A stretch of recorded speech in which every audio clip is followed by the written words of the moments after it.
السلام علیکم۔ Daily golf Urdu میں خوش آمدید۔ UAE، پاکستان اور دنیا بھر کے ممالک کی تازہ ترین خبروں کے لیے ہمارے چینل کو سبسکرائب کریں۔ متحدہ عرب امارات نے 55 سال سے زائد عمر کے افراد کے لیے ریٹائرمنٹ ویزا سروس متعارف کرا دی، جس کے تحت دنیا کے کسی بھی ملک کے ایسے افراد جن کی عمر 55 سال سے زائد ہے وہ ریٹائرمنٹ ویزا کے حصول کے لیے ویب سائٹ www.retireinddubai.com پر درخواست دے سکتے ہیں۔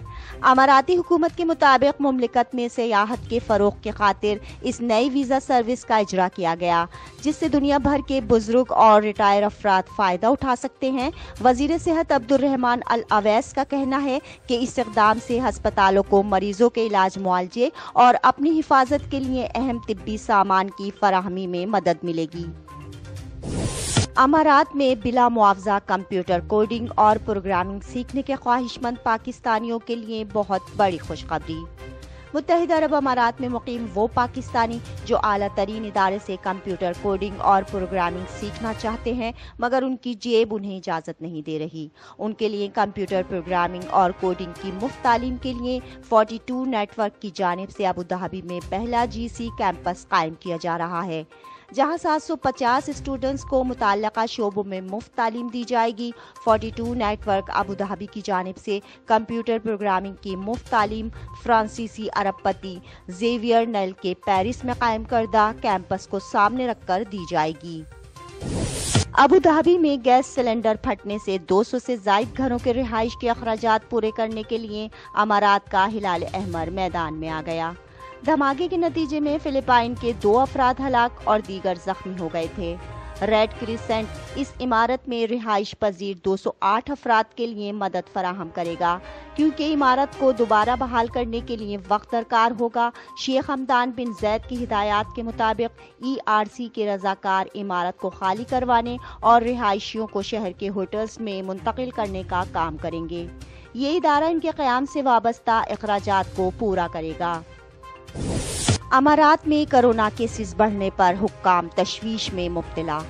ابوظہبی ہیلتھ سروسز کمپنی سیہا کے چیف میڈیکل آفیسر ڈاکٹر انور سلام کا کہنا ہے کہ اگر اب بھی لوگوں نے کرونا سے متعلق احتیاطی تدابیر اختیار نہ کی تو وہ سب کامیابیاں جو پچھلے عرصے میں حاصل کی گئی تھیں ضائع ہو جائیں گی۔ تاہم انہوں نے کہا کہ کیسز میں دوبارہ اضافے پر لوگ پریشان مت ہوں، بلکہ احتیاطی تدابیر پر پوری طرح عمل کریں۔ ہمارے لیے افسوس کی بات ہے کہ پچھلے 3 ماہ کے دوران کرونا پر کافی حد تک قابو پا لیا گیا تھا، مگر پھر لوگوں کی لاپرواہی نے ساری محنت پر پانی پھیر دیا ہے۔ ابوظہبی پولیس نے اسکول کھلتے ہی ڈرائیوروں کو انتباہ جاری کر دیا۔ ابوظہبی میں گاڑی چلانے والوں کو خبردار کیا گیا ہے کہ وہ اسکول بس اسٹاپ کے اشاروں کو نظر انداز نہ کریں۔ جب وہ اسکول بس کا ریڈ اسٹاپ سائن دیکھیں تو گاڑیوں کو روک دیں۔ ابوظہبی پولیس نے بدھ کے روز کہا کہ طلبہ کی حفاظت کو یقینی بنانے کے لیے ڈرائیوروں کو کم از کم 5 میٹر پیچھے انتظار کرنا چاہیے۔ اسکول بس ڈرائیوروں کو ہدایت کی جاتی ہے کہ وہ طلبہ کو چھوڑتے اور پک کرتے وقت اپنی گاڑیوں کی فلیش لائٹس آن کر دیں۔ یہ نشان سڑک کے دوسرے استعمال کنندگان کی طرف سے اشارہ کرتا ہے کہ جب تک تمام بچے محفوظ طریقے سے اپنے مقام پر نہ پہنچ جائیں تب تک انہیں انتظار کرنا ہوگا۔ متحدہ عرب امارات میں کرونا وائرس کے نئے کیسز کا اعلان۔ امارات میں 3 ستمبر بروز جمعرات کرونا وائرس کے 614 نئے کیسز ریکارڈ، جبکہ وزارت صحت کی جانب سے جاری اعداد و شمار کے مطابق متاثرین کی مجموعی تعداد 62,154 تک پہنچ چکی ہے۔ پچھلے 24 گھنٹوں میں 639 صحت یابیوں کے بعد صحت یابیوں کی کل تعداد 62,668 ہو گئی ہے۔ ترجمان کے مطابق آج کرونا سے کوئی ہلاکت نہیں ہوئی۔ مہلک وائرس سے ہلاکتوں کی کل تعداد 387 ہو گئی ہے۔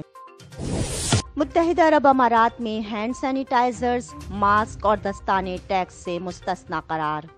متحدہ عرب امارات کی کابینہ نے منگل کے روز ہینڈ سینیٹائزرز، ماسک اور دستانوں کو VAT سے مستثنی قرار دے دیا، جبکہ کووڈ-19 کے مریضوں کے علاج میں استعمال ہونے والے طبی سامان، ڈسپوزیبل میڈیکل سوٹ، سانس لینے والے آلات اور چشموں کو بھی 5% ٹیکس سے مستثنی کیا جائے گا۔